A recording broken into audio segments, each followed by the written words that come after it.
Assalamualaikum warahmatullahi ta'ala wabarakatuh. Bismillahirrahmanirrahim. Wassalatu wassalamu ala rasulillah Sayyidina Muhammad bin Abdullah wa ala alihi wa sahbihi wa man wala wa la hawla wa la quwwata illa billahil aliyyil azim. Rabbi shrah li sadri wa yassir li amri wa hlul 'uqdatam min lisani yafqahu qawli, amma ba'du. Berdirinya Al-Fakir di sini untuk membacakan manaqib daripada Sahibul Mazur, Sahibul Magam yang barusan sama-sama kita ziarahi bersama. Dan yang akan saya bacakan ini semuanya saya dengar langsung dan saya catat dari Al-Habib Zainal Abidin bin Hasan Al-Idrus, cucu daripada Sahibul Magam Al-Habib Hasan bin Ahmad Al-Idrus. Tidak saya kurangi dan tidak saya tambahkan. Mudah-mudahan walaupun manaqib ini tidak sempurna, hanya sekelumit saja, tapi menjadi sebab berkah, limpahan berkah dari beliau dan Rasulullah buat kita semua. Amin amin ya rabbal alamin. Dan saya ingatkan, walaupun kelihatannya di hadapan kita yang hadir adalah cucu beliau zatiyahnya, tapi ruhaniyahnya kakek beliau, bahkan Rasulullah SAW pun hadir bersama kita pada hari ini, insyaallah. Amin amin ya rabbal alamin. Kita mesti hadirkan dalam hati kita, pandangan hati kita mesti besar, karena al-madad ala qadril mashhad, pemberian Allah tergantung mata hati kita. Semakin besar masyhad kita, semakin kita yakin bahwa beliau hadir bersama kita, semakin besar juga rahmat dan pemberian Allah buat kita semua. Amin amin ya rabbal alamin. Beliau yang pertama saya akan bacakan tentang Al-Habib Hasan bin Ahmad Al-Idrus.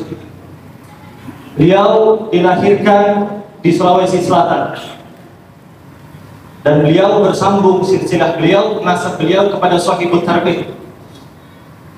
Beliau Al-Habib Hasan bin Ahmad Al-Idrus merupakan seorang yang sangat semangat, mempunyai semangat yang sangat tinggi dalam menyebarkan syariat Allah dan Rasulullah Sallallahu Alaihi Wasallam. Seringkali beliau Al-Habib Hasan Al-Idrus ini bepergian menggunakan kapal. Pada saat itu menggunakan kapal 1800-an hidup beliau, tahun 1800 sekian, ke berbagai daerah di Indonesia ini. Tujuannya untuk berdakwah, mengajarkan syariat Rasulullah Sallallahu Alaihi Wasallam. Bahkan beliau berangkat haji menggunakan kapal beliau. Kalau dipikir-pikir ini aroma, ya, kapal beliau yang biasa-biasa aja mungkin, tapi dengan itu beliau sampai dengan kapal itu sampai ke kota Makkah untuk melaksanakan haji. Dan aroma beliau. Bahkan dakwah beliau Al-Habib Hasan Al-Idrus bukan cuma di Indonesia saja. Beliau juga pernah sampai ke negeri Cina untuk berdakwah dan berdagang di sana. Sampai-sampai karena suatu masalah di sana, beliau Al-Habib Hasan ditahan di negeri Cina selama 7 bulan. Ditahan di penjara beliau karena suatu masalah, tapi tetap tidak menghilangkan semangat beliau untuk berdakwah di jalan Allah. Hingga sampai akhirnya beliau dibebaskan dan ingin pulang ke negeri Indonesia tercinta. Di tengah perjalanan beliau singgah ke negeri Filipina, lebih tepatnya di kota atau di pulau Malindaw, Malindaw di Filipina, untuk singgah istirahat beberapa hari di sana. Karena pada saat itu sangat rawan akan perampok, bajak laut mungkin saat itu. Maka Al-Habib Hasan pun didatangi oleh beberapa orang yang ingin berbuat jahat kepada beliau, ingin merampok beliau di Filipina. Hingga singkat cerita, tatkala perampok itu tahu bahwa beliau adalah dzurriyyah Nabi Muhammad, seorang habaib, seorang sayyid, langsung seketika itu perampok tadi tunduk hatinya terhadap Habib Hasan Al-Idrus. dipersilahkan untuk tinggal beberapa hari istirahat di Filipina sebelum kembali ke Indonesia. Bahkan sebelum beliau kembali ke Indonesia dari Filipina, perampok tadi memberi hadiah, memberi suatu jaminan keamanan buat Habib Hasan Ali Idrus berupa bendera dengan lambang naga. Bendera ini adalah bendera bahwasanya beliau aman untuk melewati Laut Cina pada saat itu, yang mana itu rawan akan perampok. Tadi itu diberi hadiah segel keamanan bahwasanya beliau jangan diganggu. Beliau dijamin oleh orang Filipina tadi untuk sampai ke Indonesia.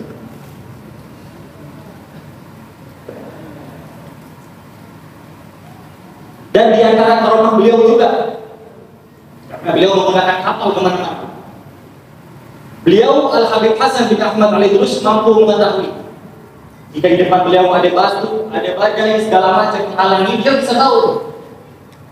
Kalau sekarang mungkin wajar, ada yang ada segala macam bisa kita baca.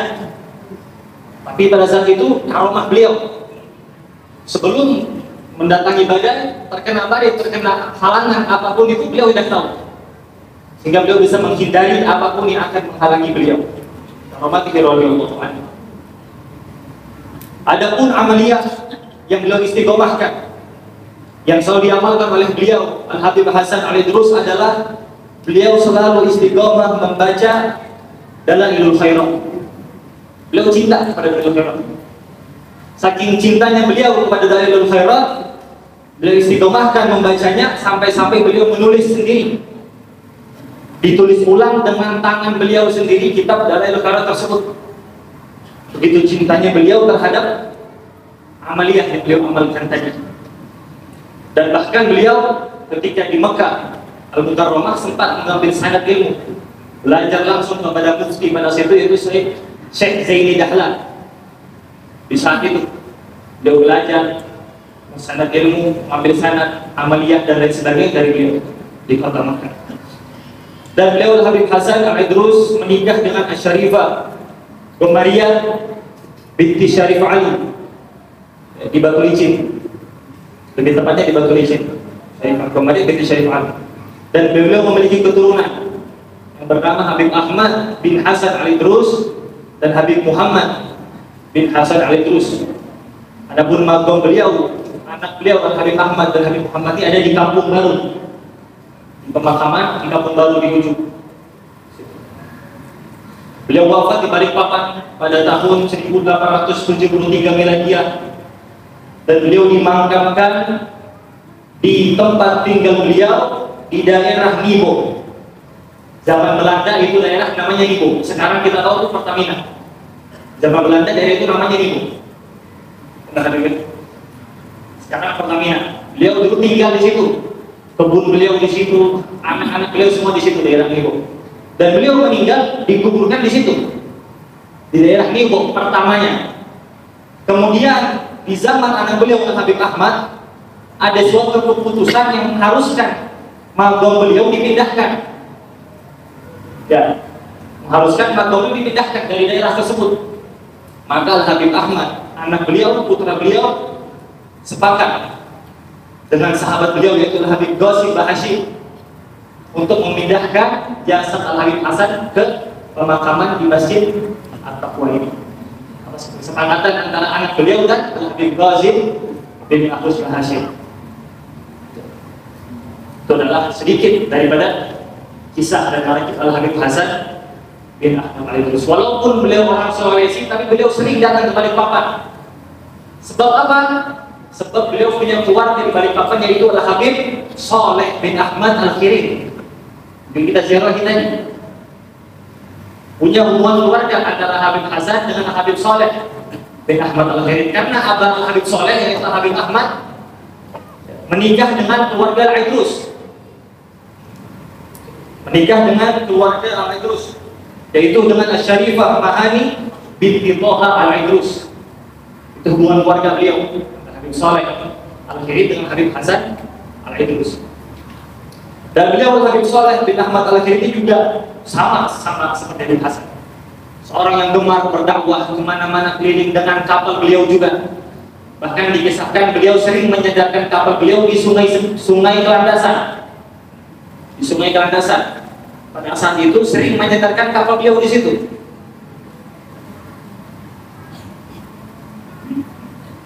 Sampai-sampai ya, di suatu saat orang-orang pada zaman itu sering melihat di kapal Al-Habib Saleh bin Ahmad Al-Khirit ini banyak, ya kurang tahu dari mana, banyak orang-orang berpakaian putih di kapal beliau pada malam hari. Ini menunjukkan rumah beliau juga, kesolehan beliau. Di kapal beliau ketika disandarkan, orang pada saat itu sering melihat sosok-sosok berbaju putih bersih banyak berkumpul di kapal beliau. Wallahu a'lam, saya kurang tahu, tidak berani memastikan. Tapi kita harus mengatakan pastinya ini adalah karomah daripada Al-Habib Saleh bin Ahmad Al-Khirit. Kemudian sekarang saya membacakan sedikit daripada Manaqib Al-Habib Qasim bin Mahruz Bahashim. Walaupun tadi sudah sangat banyak disampaikan oleh keturunan beliau, tapi sedikit saya ingin menambahkan. Beliau datang dari kota Banjarmasin, sahih, untuk berdakwah. Beliau ini semangat berdakwah, mengajar, berdakwah, mengajarkan agama Rasulullah SAW, menyiarkan syariat Islam di kota Balikpapan khususnya. Beliau Al-Habib Qasim adalah yang pertama. Al-Habib Qasim bin Mahruz Bahashim orang pertama yang mendirikan Masjid At-Taqwa, seperti yang disampaikan tadi. Dan beliau tinggal dan mengajar di Kelandasan, di sekitar masjid sini, istiqomah. Setiap hari beliau infakkan waktu beliau untuk khidmat kepada Rasulullah Sallallahu Alaihi Wasallam. Adapun keturunan beliau adalah Al-Habib Muhammad, Habib Ahmad bin Qasim Bahashim, juga Habib Muhammad, saudaranya Habib Ahmad bin Qasim Bahashim adalah putra-putra daripada Al-Habib Qasim bin Mahruz Bahashim. Dan beliau juga memiliki menantu yaitu Al-Habib Alwi bin Abdurrahman Ba'bud, Sahibul Maghrib juga, menantu beliau, dimakamkan di samping beliau. Ba'bud yang memiliki keturunan sangat banyak di Balikpapan. Keturunan beliau, anak-anak Al-Habib Alwi, antaranya Habib Idrus bin Alwi Ba'bud, Al-Habib Mahruz bin Alwi Ba'bud, Al-Habib Idris bin Alwi Ba'bud, dan sangat banyak lagi keturunan beliau di Balikpapan ini. Jadi kita beruntung, orang Balikpapan kita beruntung karena sangat mudah kita bertemu dengan para habaib. Ya. Antum kalau di Mekah belum tentu ketemu habib itu mudah, belum tentu. Banyak orang berwajah Arab, belum tentu di Mekah tuh habib semua enggak. Di Balikpapan antum datang ke sana habib, sini habib, di mana-mana keturunan Rasulullah tersebar di Balikpapan. Syukur kita sebagai umat dekat dengan para zuriyah Nabi Muhammad Sallallahu Alaihi Wasallam, dan kita harus mesti cinta sama beliau. Saya pun Habib, Sayyid, mesti cinta sama Habib juga, lebih daripada antum. Sebab cinta sama beliau, berbuat baik sama beliau itu bukan permintaan Nabi, bukan. Tapi Allah yang menyuruh Nabi. Qul la as'alukum alaihi ajra illa al-mawaddata fi qurba. Ya Muhammad, katakan sama orang-orang, kita tidak meminta upah. Nabi gak minta upah. Nabi dakwah dilempari, mau dibunuh, diincar, Nabi gak minta upah Nabi. Tapi satu yang Nabi minta yaitu mawaddah fil qurba. Berbuat baiklah kalian kepada dzurriyyah Nabi Muhammad Sallallahu Alaihi Wasallam, dan jangan kalian ragu kalau berbuat sama beliau, baik sama beliau, cinta sama beliau, jangan ragu, karena pasti akan dibalas oleh beliau. Karena para habaib mau tidak mau, senang tidak senang, dalam diri mereka ada sifat Rasulullah yaitu al-wafa, pasti membalas jasa orang itu, pasti Rasulullah seperti itu.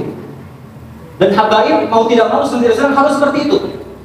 Dan kalau antum berbuat baik kepada habaib tidak dibalas di dunia, antum yakin bahwa Nabi akan membalasnya di akhirat kelak. Amin amin ya rabbal alamin. Rabbil fa'fa'na bi barakatihim wa bil husna bi ummatihim wa bil fi durigatihim wa mu'afatin min al-fitani. Wassalamualaikum warahmatullahi taala wabarakatuh.